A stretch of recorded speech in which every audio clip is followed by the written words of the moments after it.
The Great Yellow Jacket – Origin of Fish and Frogs. A long time ago the people of the old town of Kanugali, Briar Place, or Briartown, on Nantahala River, in the present Macon County, North Carolina, were much annoyed by a great insect called ualagu, as large as a house, which used to come from some secret hiding place, and darting swiftly through the air, would snap up children from their play and carry them away. It was unlike any other insect ever known, and the people tried many times to track it to its home, but it was too swift to be followed. They killed a squirrel and tied a white string to it, so that its course could be followed with the eye, as bee hunters follow the flight of a bee to its tree. The ualagu came and carried off the squirrel with the string hanging to it, but darted away so swiftly through the air that it was out of sight in a moment.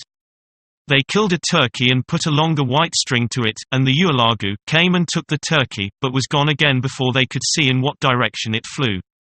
They took a deer ham and tied a white string to it, and again the ualagu swooped down and bore it off so swiftly that it could not be followed. At last they killed a yearling deer and tied a very long white string to it.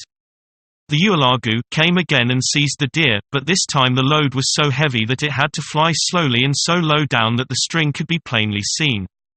The hunters got together for the pursuit. They followed it along a ridge to the east until they came near where Franklin now is, when, on looking across the valley to the other side, they saw the nest of the ualagu in a large cave in the rocks.